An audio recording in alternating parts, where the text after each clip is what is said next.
2, 1. Madam Speaker, ladies and gentlemen, SideGov can't have their cake and eat it too because they have to differentiate the process, the motivation, and the outcome. Meaning, just because the motivation to leave is good doesn't mean the process in which it's going to happen is going to be fine, nor is the outcome magically going to be better for everyone. The biggest defense they have for their case is, it's all good. It's just an option. We're not mandating people to do it. If you want to stay, then it's fine. And the question I then have is, what happens to those people who, because of circumstance, aren't able to leave? And because these people still care about what it means to be a Cebuano. These are the very people who are going to get whitewashed and pushed to the margin by the rich and the privileged and those who have the capacity to leave at the point in which it becomes painful. We understand and we empathize that there are issues outside your control, but those challenges in and of itself are the lifeblood of the social contract, which we believe are part and parcel of living in any collective society, living in any democracy, at the point in which all society is imperfect. There are pains and instances in order to deal with, but we question the capacity and the lens of people to really understand that.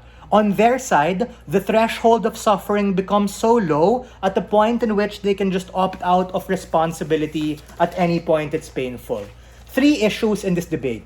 Number 1, should states allow this to happen, this exchange, even if it's not mandatory? Number 2, how does this affect the urban poor and the most marginalized who both sides realize and care about are vulnerable actors? And number 3, how will this process really go when it's being executed in that new state? Government case is rather tautological. Their principle is, we should do it because self-actualization, right to autonomy, etc. That in and of itself is very selfish. Hesaya told you in his responses that something that we like doesn't mean that it's automatically a golden right that's above anything and everything in society. Like I said in my speech, people have the right to sell their organs. People have the right to prostitute themselves. People have the right to be able to hurt other people. And just because people now have the capacity to do so means that the government now becomes a culprit in allowing this to happen. And that's exactly where the first speaker's case falls. Because if they're trying to say that the government and society suck, and you give people the opt-out mechanism to not pay taxes anymore, bahala na, I can move and take my business and life elsewhere at a point in which it's going to be fine, unlocks our deputy case line, wherein you get a brain drain and capital outflow from people who own corporations, people who run businesses like the UA&P Cebu family from Cebu Landmasters who employ a lot of people in that particular society.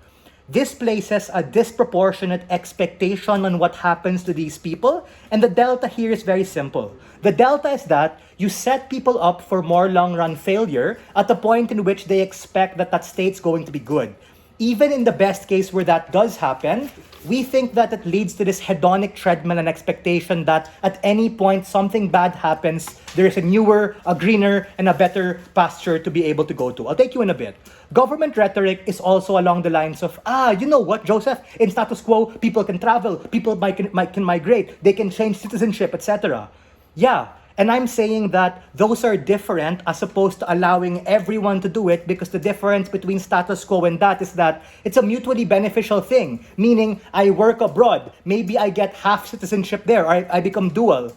But at some point, I'm going to retire. I'm going to go back home with my family. I'm going to send millions and billions of dollars and remittances back to Cebu. All these awesome balikbayan boxes to make the quality of life particularly better. But in order to be consistent with our stance and take a hard-line approach to make this debate even better, I'm gonna bite the bullet and say all of those things like fucking off and being an OFW is bad. Why? Brain drain and capital outflow. The very people who are most educated, the richest, the smartest, are the ones we need to be able to help run for government, set up businesses here, and not allow them to just leave at the point in which, if they could permanently leave, they probably would. The people on the ground suffer. Go for it, my friend. POI. We've already weighed the national Darwinism that there are some states that probably deserves to die primarily because of their incapacities to provide. But secondly, in the event where people have brain drain, that is the precise reason why nations will improve because they probably don't want to have that harm to happen. That means there's more incentive to improve. What is the solvency given that clash? Yeah, at any point where those who in the middle class and upper class leave, those who are most vulnerable get wrecked. Meaning, if we were to weigh this, the most disenfranchised, those who don't consent to it, are literally the ones who get the short end of the stick. And the point in which side gov goes too hardline and they say that they're willing for the Cebuano race to die and the minority to die is the point in which like people literally fucking die. They starve. They aren't able to get a job because the people who own these companies end up leaving to be able to get better and better pastures. That is the point in which you unlock the harms of their side.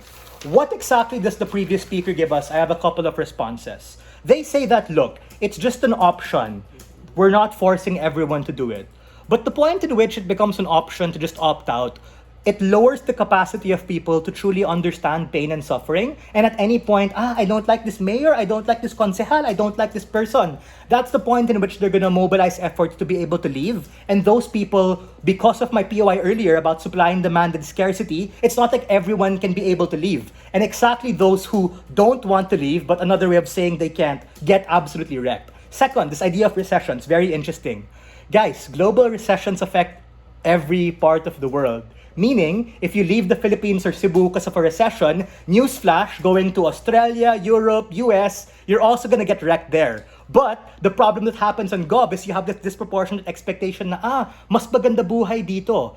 But there's also a cost of being able to move. You got to be able to buy a new home, find a new school, be able to integrate with the new society. And these are things that even if people choose, you set them up for failure. Third and lastly, this idea of Spratlys and stuff. That's quite interesting.